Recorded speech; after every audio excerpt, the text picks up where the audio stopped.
Hi guys, welcome back to the channel. This video I'm going to cover a dual dash cam install in a 2018 facelift Nissan Leaf. The cam that I'm going to be installing is this Pelsee dual dash cam system, smart Wi-Fi dash camera, and separately I've also picked up this dash cam hardwire dash cam kit.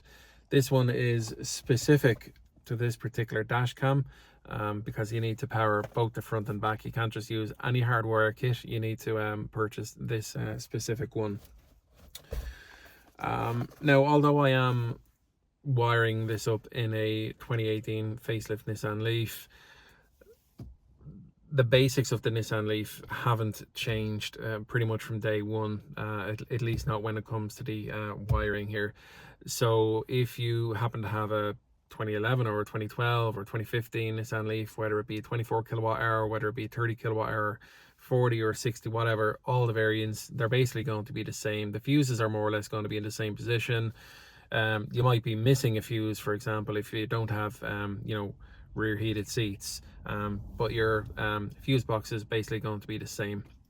So I have already taken the liberty of removing the cover from the fuse box here in the dash, and conveniently enough, you have, as you will in pretty much every vehicle, you'll have where the fuses are located, so you can choose which one you want to use.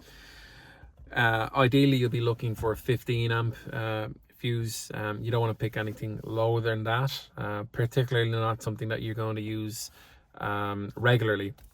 So you might use let's say rear heated seats, or you might use the blower. They're about 15 amp fuses, and then you really just have to decide whether you want to use a fuse tap that's going to be provided with power the whole time, or if you just want your dash cam to be provided with power when you actually turn the car on, basically when you press the ignition on. I'm going to go with the latter. Reason being is I don't want the dash cam to be active when the car is parked. I know you can set in some dash cams, you can turn them on into parking mode, and if basically they can be recording the whole time, or they can activate when there's a shock sensor set off. I've had that in a previous Nissan Leaf. I had a halo dash cam. I'd set up the parking mode. It was finicky. I found that it didn't stay on very long anyway, beyond maybe a couple of hours, which was fine if you went, grocery shopping. But I really just want this more as a safety thing. My kids drive this car, so if they're involved, if they're involved in any kind of accident, or somebody rear ends them or anything like that, it's going to be on the dash cam. So that's really where I'm coming from on this. As I said, the dash cam here is going to be your Pelsee, your P1 Duo, and this is the hardwire kit. So I'm going to open up the hardwire kit first of all and see what we have in here. All right, this literally just arrived in the last 10 minutes. I figured I'd just get to it. All right, so a couple of wires here. It looks like we just have different fuse sizes, so you'll have your mini and your micro fuses. So depending on the car you're going to be installing this into, you're going to choose a different wiring kit or wiring size. Oh, that's just pieces of cardboard. Okay, we have the hardwire kit for specifically this hardwire kit is for the Pelsee P1 Duo and dash cam only. All right, and we have our basics here, so I'll follow that in just a moment. I'll just show you what's here, and this is the kit itself.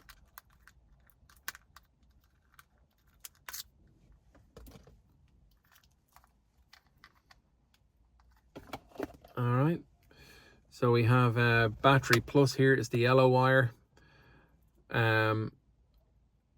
ACC, there we go, and GND is the black wire. So ACC is your red, your battery positive is your yellow, and your ground is your black.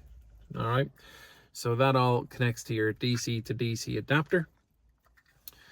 And then you have your dash cam connections. So I'm going to assume that this USB-C is for the dash cam itself, the front one that is, and I'm going to assume that this one here is for the rear cam. But let's open up the cam and see where we are. I'll set that down there for now.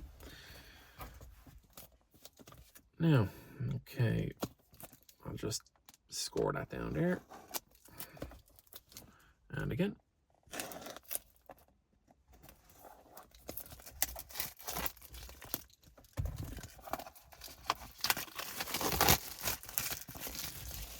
All right, now I did see a couple of reviews on this particular cam, and the reviews were quite reasonable. So I've gone ahead and picked this up. And it's around about £100, British pounds, 120 euro or so. I got this in the Prime deal for a little bit less than that. Okay, so inside, I'll go through this here.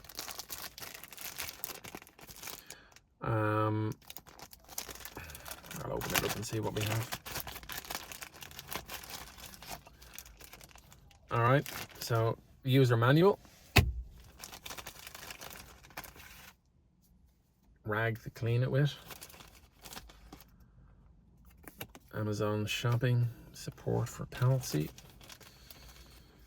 6-month warranty, and these are little screen protectors, little plastic ones here, because the cam does have a little screen, an LCD screen on the front. So you have 2 of these large ones and 2 of these smaller ones. So I'll figure those out shortly. Now, so I've got 2 boxes in here. I'll check the smaller one first. Presumably this is the rear cam.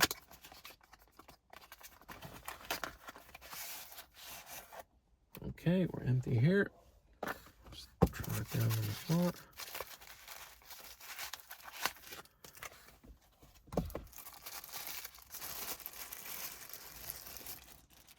Okay. All right, this feels okay.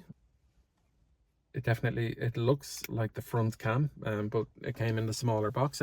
Before I go any further with that, let me just open this one here. See what we're dealing with.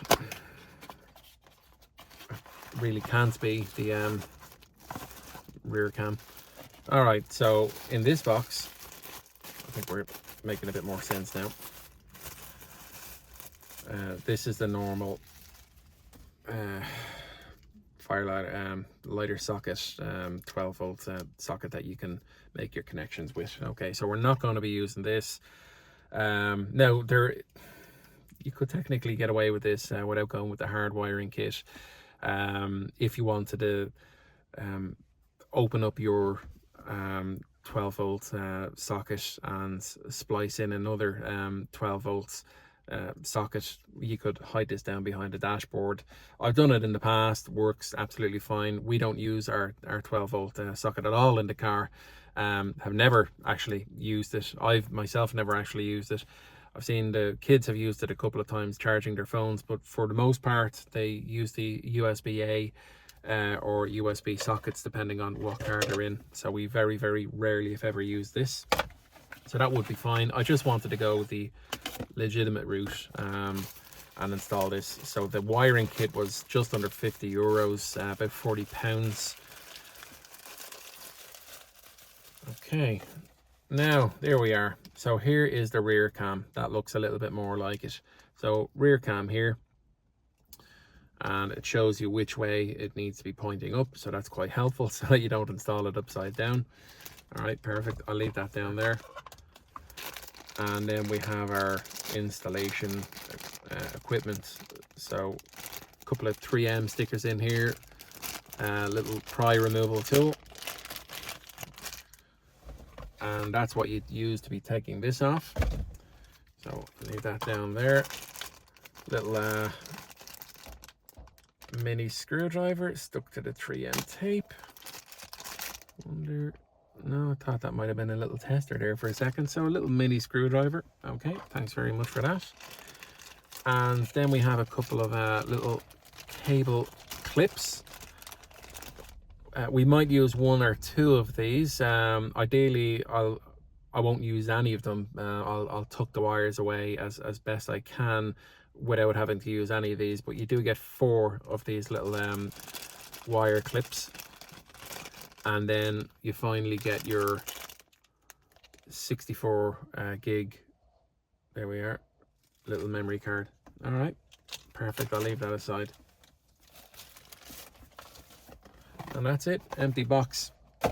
Okay, so getting on to the installation, I'm going to flip the view around and show you where we're going with the install.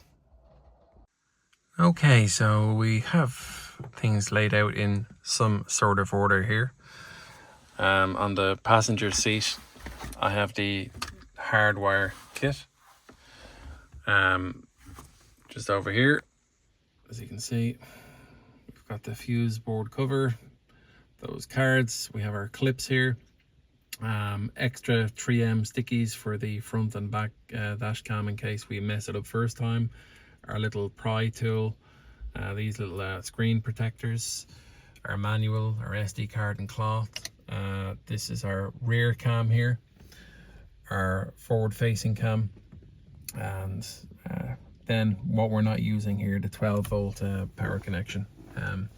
All right, so I suppose the first thing you'll want to do is decide where exactly you're going to put the dash cam. Do keep in mind that this particular model has a screen here. It's being protected. Now, I don't particularly want to see the dash cam at all as when I'm driving the car. I think this little screen could be a distraction. Now, I believe that you can set it up that it'll just show the time and date or something like that, but you can have the whatever the dash cam is seeing, you can have it showing up on the screen here. I don't like seeing the dash cam when I'm driving, so I would put it directly behind the dash cam, which in this case, I suppose I'd be just putting it right here. It would be out of view, and I might be able to tuck the cable then up here, follow it into the roof and across here, so keep everything out of the way. Now the passenger would be able to have a better view of the cam here, but if the driver does actually want to see what the camera can see, they just have to move the mirror out of the way, and then they can set it up whatever way they want. So I'll just leave that aside now. The next thing, you'll want to offer it up against that. We have the power socket here on the left hand side.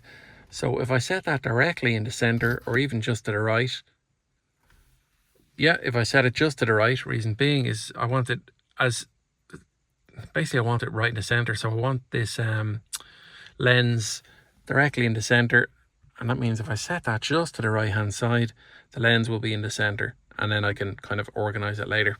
All right, so I'm going to stick this up in place, and then what I'll do is I'll maybe look at installing the rear dash cam, and then I'll start looking at the cabling. Again, 2018 Leaf, this cowl should just pop off, so if you just get your fingers under here, well, there we go. So that's out of the way now. Just lay that down to the side, and as you can see, you have better access where you'll be able to tuck your cables under there, so you're not going to see the dash camera in the way at all. Now I'm actually going to put this back up just momentarily so I can see exactly where I want the cam to be.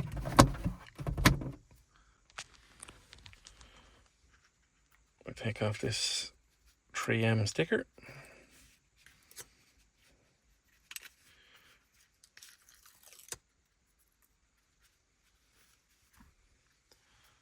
Okay, and I just want to get that right under here.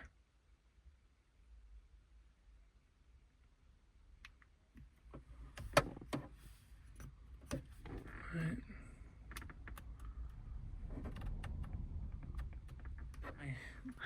Okay, so I've discovered that this actually slides off, so you don't have to have the whole cam attached. You can just stick up the bracket first, and then you can slot this on after the fact. But yeah, just allows you to remove the dash cam if you want.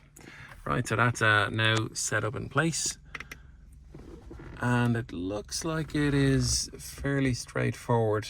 If it needs to be adjusted, I suppose you can make an early adjustment, but if you need to adjust it later, you do have your spare, so I'll just leave that there. If it turns out that the camera is crooked when everything is kind of turned on, you'll be able to, you know, slot this off, remove the bracket, and, you know, put it back on properly.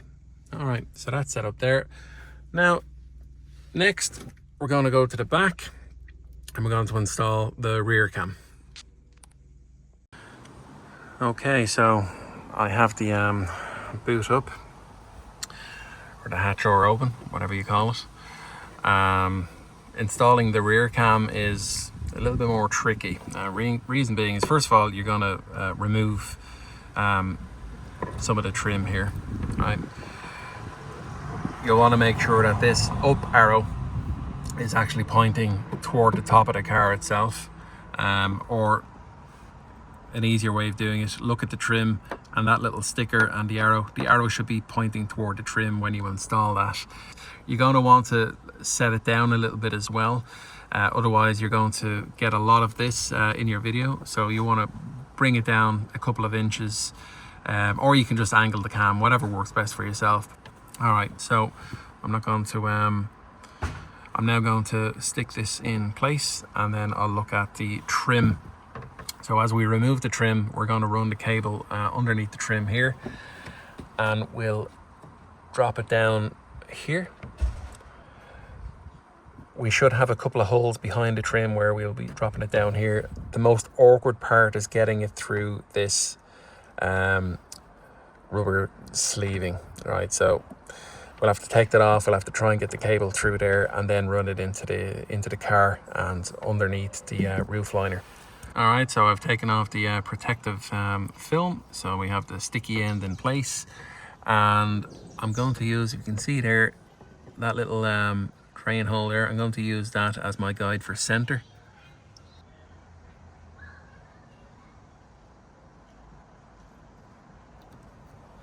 Okay, there we are. That looks pretty good, and cam can turn around here. That's right up against the glass, but it's not going to be like that. I'm going to angle it down like that. That allows me to get it a little bit closer here, so I don't have to have it quite so far away from the trim, which I'm now going to remove. So this should just pop out.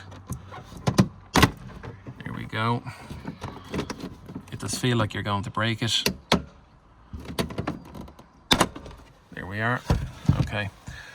So with the trim off, now you can go a little bit further, you can start taking that trim off, but basically we're just looking to get into that hole there. I'll look at removing this trim, get it out of the way. I'll just let this down so I have a little bit more room to work with, and start popping this trim. Okay, that's enough. I don't need to take the whole trim off. Well, there we are. I have. So I'm going to get into this hole here, remove this. This is where all the cabling is running through the headliner and getting everything down into the lights. All the cabling is running, you know, down here. So this is very tricky. I'm not going to get it on camera, but essentially what you're looking to do is just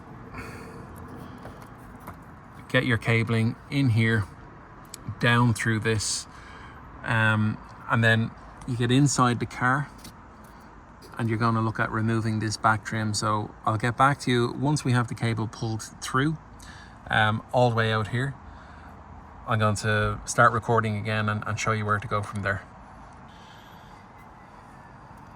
Okay, so I should mention that you can disconnect this cable here if you want. It's not really necessary though, if you want to work your way through the other way, but it really doesn't make any difference. So I'm going to start with this end of the cable and just work it in here. Now I believe it's easier to just do one thing at a time, so let's get it through here all the way. Being careful not to overstretch the cable. All right, now.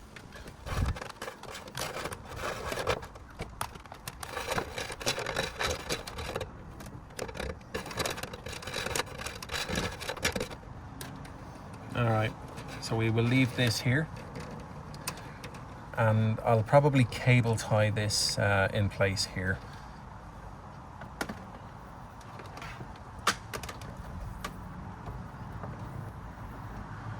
Right, now on to the fun part. This is really, really awkward.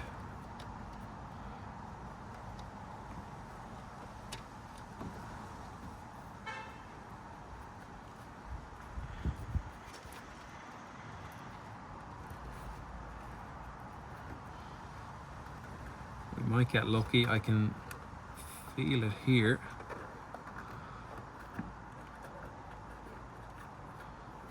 Now, if you can grab it, probably really difficult to see, but this is the end of it here, kind of poking out. If you can just worm it down, then grab that cowl, pull that cowl back, and push it down a little bit more. Do the same thing, pull the cowl back, send it down a little bit more until you can feel it coming through the other side. And there we have it. Got really, really lucky there. That can be very tricky. And just take your time snaking that through there. Being careful not to overstretch any cables, not just the camera cable, but the other cables that are in situ. Nice and gentle. Feed through. Each time. Put it time there. You can't put a loop into this and make it easier, but I don't really think that's necessary. You also start chasing through with both here, but then as you've seen there, you don't need anything like that. You just want to use your head and your nimble fingers. Getting there. Slowly does it. Don't lose your patience on this.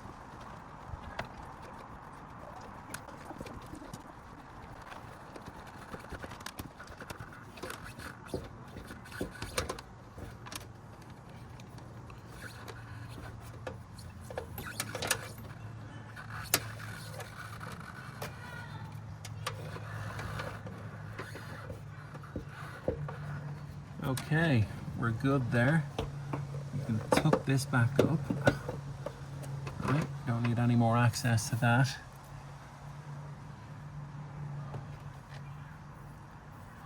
And now we need to send this through. We need to remove some of that trim there. So I'll just leave that there for a moment. And let's pull that through the other side.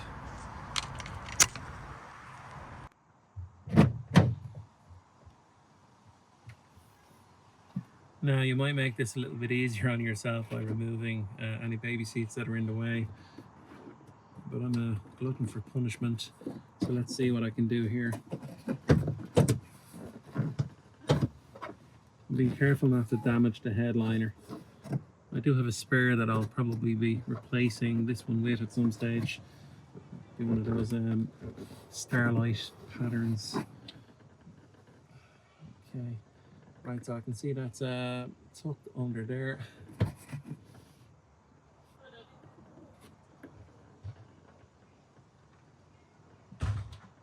Now, I can just see through here, and I'm just going to push the cable from the other side through the hole and grab that through there. All right. So we have the cable, and then what we can do, send as much of it to the front as we need, and then a little bit extra, and then we kind of just start tucking it up here. But we're not going to do any tucking until we know that we have the correct length, that we can just easily plug it in and then tidy everything up. There's no point in putting everything back together if we have to take it apart again. So I'm just sending some of that through and leave it all open. Let's go to the front. All right, we're back up at the front of the car here, and just looking here, I think I'm going to go for blower motor 2 and blower motor 1. Right, so that will be the first 2 fuses that are down the bottom left. So we look in here, that'll be that fuse here, the 15 that's upside down here at the bottom, and the next one up that's also upside down.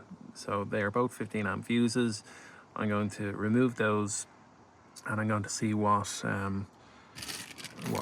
kit we need here. We've 2 different bags, so I'll see what fuses work. Hopefully one of them will work. Otherwise, it's probably going to be a trip to Halfords or something like that. Also, you will need to ground the kit, so I'm going to ground onto this. So I'll remove this screw, and I'll just slot the grounding wire in behind there, so that'll be ground to the frame, and we will then have a good ground connection. So let's I'm just going to open up the kits and see where we are. Okay, so I've taken out the first fuse. Now you can use a fuse removal tool.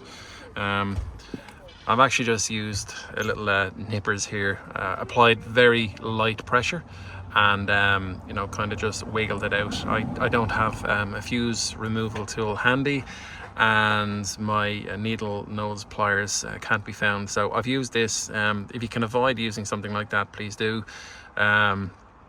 I'm an installation engineer, so sometimes I have to get a little bit creative, and I'm used to using tools in ways that they're not designed to be used. So that's what I've done here. I've opened up both of the kits that came, the wiring kits. They're both identical. They all share the same wires. So you'll have these for the larger fuses. These are going to be for, you know, kind of older model cars, vans, etc. And as you kind of go down the years or to newer cars, you're going to have your micro fuses. So this is actually the small one here that I'm going to be using, and that's the 15 amp fuse that I've taken out. So as you can see here, that's going to be the same one across from the other kit. So you will have to open both bags and take the appropriate cable for your vehicle. Again, if it's going to be Nissan Leaf, it's going to be that small one that you're going to use. And very simply, you're going to install, I'm just trying to do this now with one hand, install the original fuse in here, like so. There we are. And then we're going to take it across here, and that goes into the bottom. And let's see if I can manage to do that while recording it.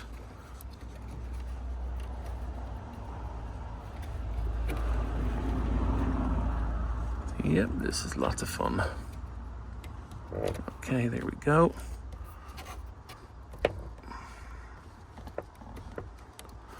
Right, that's slotted in there.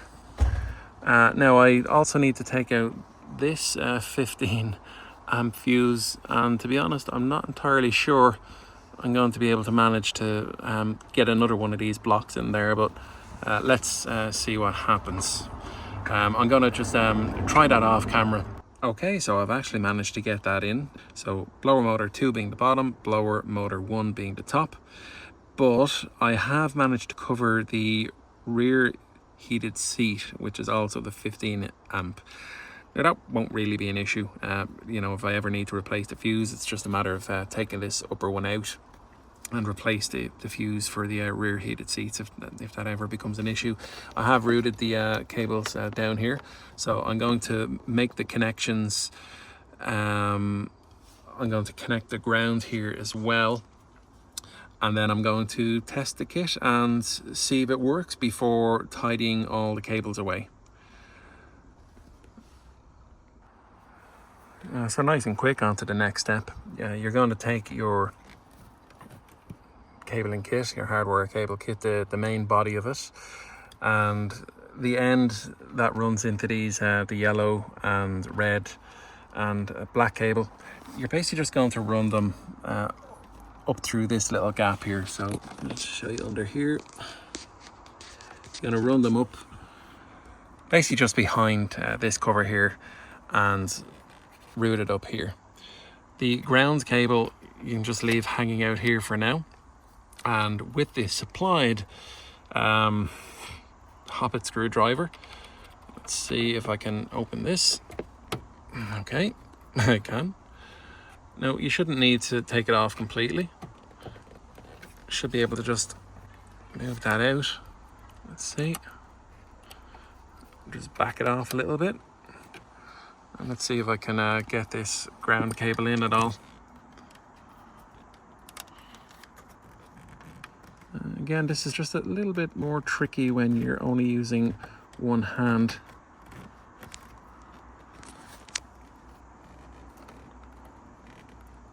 All right. Yeah, I think that's it. Yep, that's bedded in there. So I'll just tighten this up.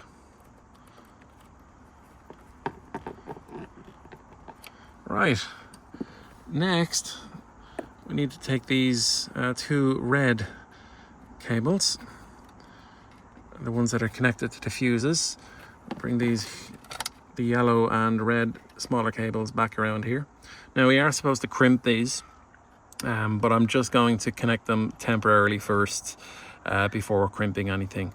I'm going to do that off camera. I'm just going to, plug these in together. I'll do it off camera, and then I'll make the connection to the main camera and to the rear camera, and I'll try turn it on.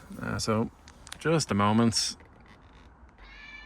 All right, so I'm back in the driver's side. I've just made the connection here to the rear cam, and I'm going to take the connection here now for the forward facing cam, and I'm just going to plug that in here if I can.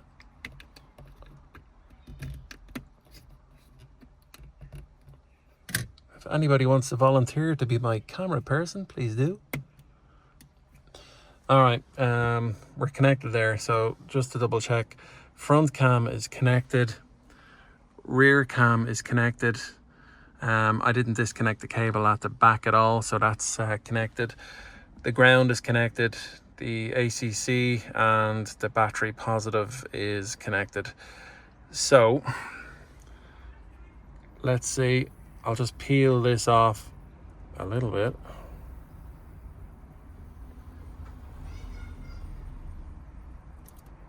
All right, and I'm going to power up the car. I have the key in here. Let me power, and there we go.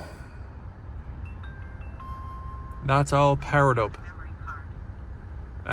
It's just asked me to insert the memory card. All right, so brilliant. So now that I know it's powering up, that's fine. I'll start the tidying up process, and I'll show you guys as I'm doing that. So I'm just going to power the car down now, and it'll probably stay on for about 10 seconds or so. 7, 6, 5. Oh, there we are. Okay, so less than 10 seconds. So it's powered up. That's fantastic. Now let's start with cable tidying. Yeah, so I think with the cable tidying, what we'll do is we have to treat them as two separate runs, don't we? So this part here, we're gonna house that in the cowl, all right? And this part of the cable here, this is the rear cable. We're going to run it up into the roof liner and tuck it all the way in, all the way down to the back. Then this other part, we're going to run that again. That'll be in the cowl. We'll run it along here and then run it down the trim and down into the fuse box. Any kind of slack that we'll have, I'll kind of tuck away into the headliner so we won't see any of that. Right, let's start by removing the cowl. I'm going to tuck that up there, and it's pretty easy to run it into the headliner. Don't pull it down too much. You just basically want to give it a little bit of a tug. You can use the plastic pry tool if you want to get that under there.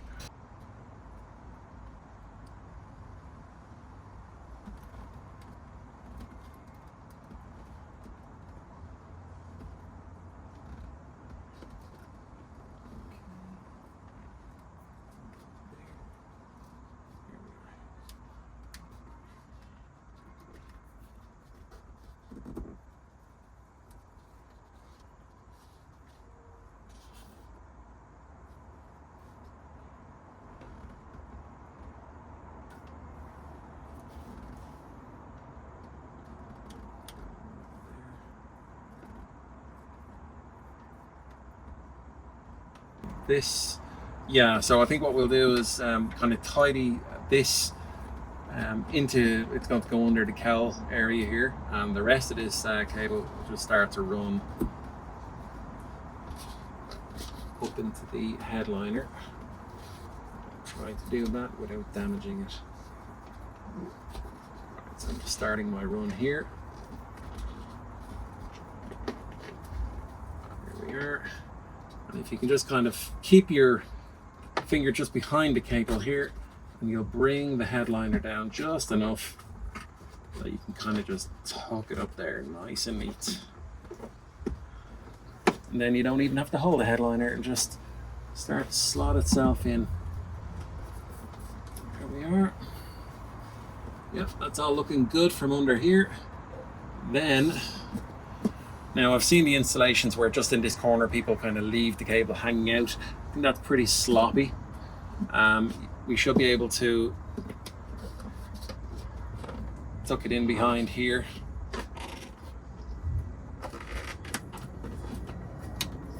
There we are. So that's, you can't see, but you know, this, so if you kind of tuck the first part in here and then just slide it all around, all around the hard plastic where it says SRS airbag, you just where the plastic section, the plastic trim meets the headliner, just push it in all the way around, and now you can't see any cable anywhere around here. I'm going to do the exact same thing here. I'm going to tuck it in behind the plastic trim. I don't want it forcing the rubber seal out at all. So we'll get some of this in here. You can see, you'll probably see the rubber trim is bulging slightly. I don't want that to be the case. So I'm going to pull the rubber trim down a little, and then I'm going to force the cable up. There we are. So force the cable up into the plastic trim section.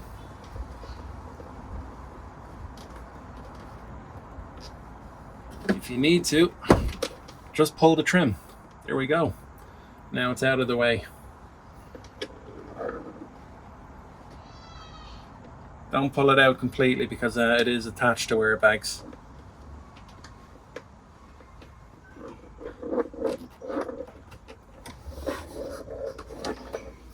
Now, get myself all tangled up here.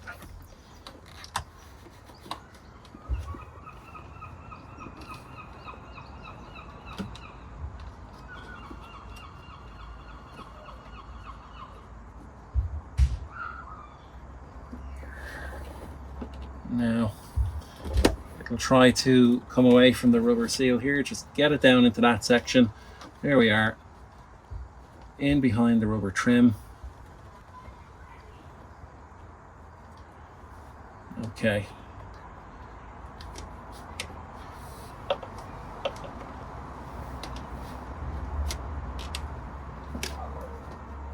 Right, that's enough there. And you're popping this trim back in. If you have removed it, make sure you have the rubber seal, the weather strip on the outside, and then just pop it back in.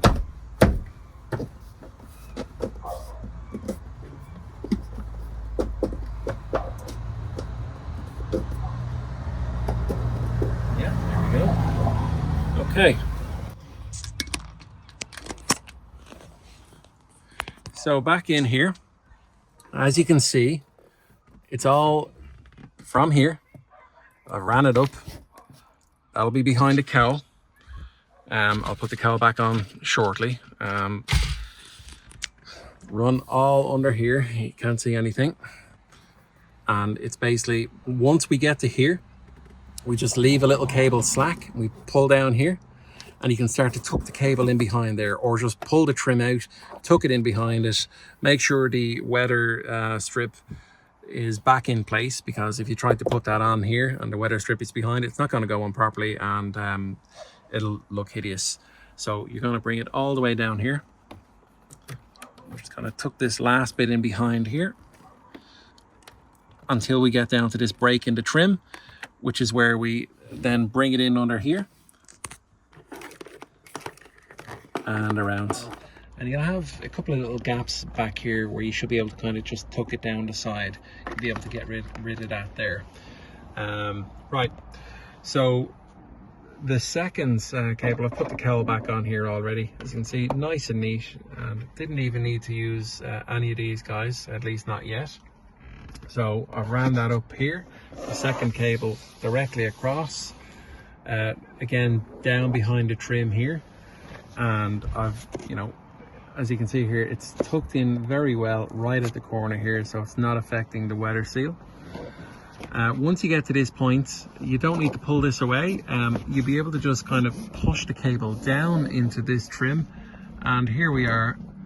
So far, you'll be able to start tucking the rest in there.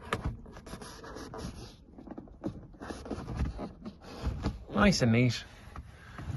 And you're going to do that all the way down to the back. So I'm just going to do that little section off camera, and I'll show you when you know, when I have this in the back, and you'll be able to kind of see where we're going from there. Okay, so everything is tucked in here.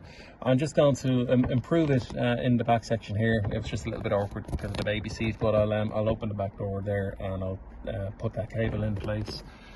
So coming back out here, this is the rest of the cable. So really all you have to do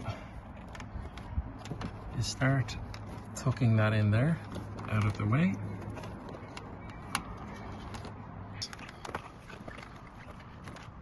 There.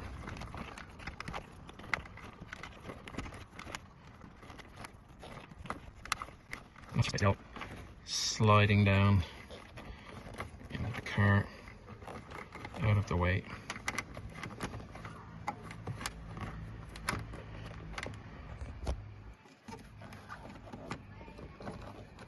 All right.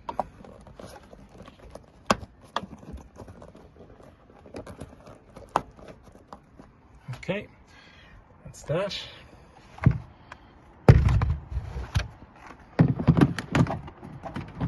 Right, so we don't want this getting cut anywhere, so I'll just tuck that out of the way there for a second.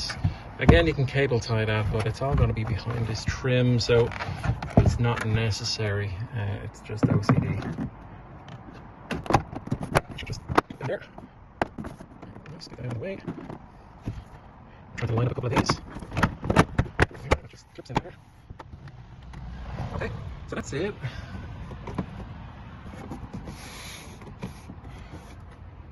That's the rear dash in place.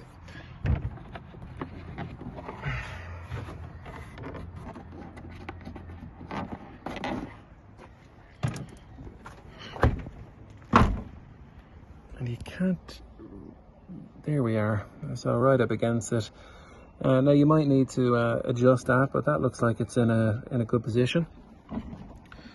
I'm just going to take the sticker off.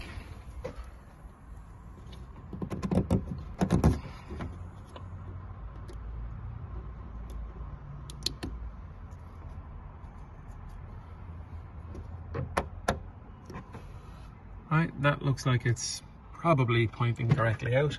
I'll check that later. So this is the driving angle, and if I set my mirror, there you are. You're not even going to see the dash cam at all. All right, so let me just remove this. have a look at the little memory card here.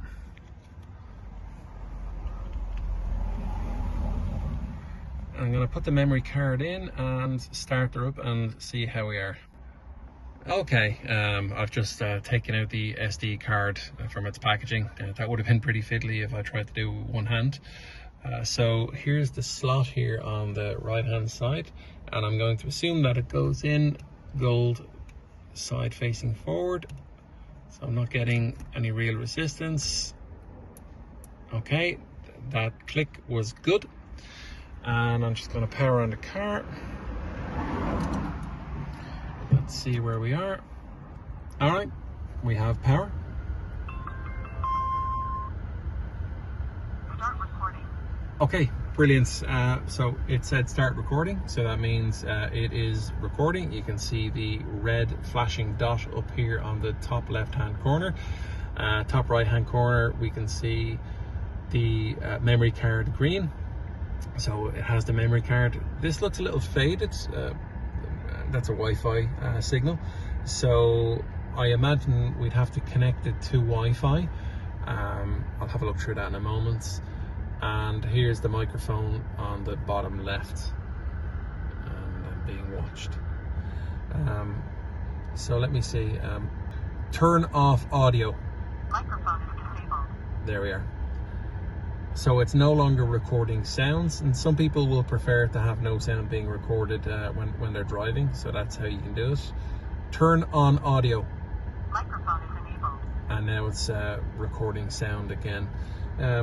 This looks like a button here. Okay, brilliant.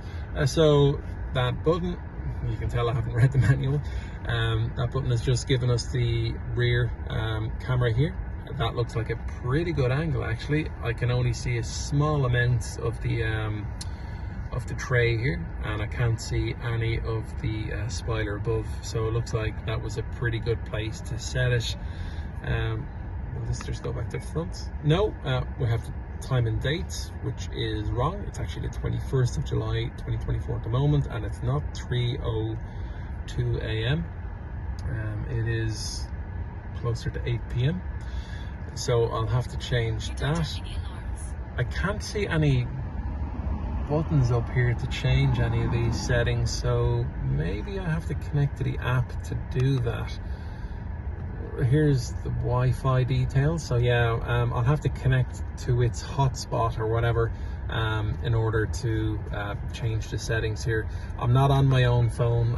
There we are, back to this. I'm not on my own phone at the moment. This is my work phone, so I'm not going to connect and make the changes just yet. I'll do that later. So guys, that's everything. You've seen the installation from start to finish, all the faffing in between. I hope this has been useful. I hope it makes your life a little bit easier for the installation. The installation will be the very same no matter what year Nissan Leaf you have. It'll be almost identical no matter what Nissan you have, anything from 2010 forward. And it'll be almost the same no matter what car you're doing the installation in, with the exception of where your fuse board actually lays and what fuses you're going to use. So the instructions do say to select an always on and an always off. I've ignored these instructions because I don't want the cam to be always on. You may choose to have it always on, but I don't want it draining my 12-volt battery. So I only want the camera working when there's power on, when the car is in use. And it's more of a, you know, after the fact safety feature to have in the car. So there we are. Again, go ahead with your installation. I hope this works out for you. Thanks for watching. Take care. See you in the next one.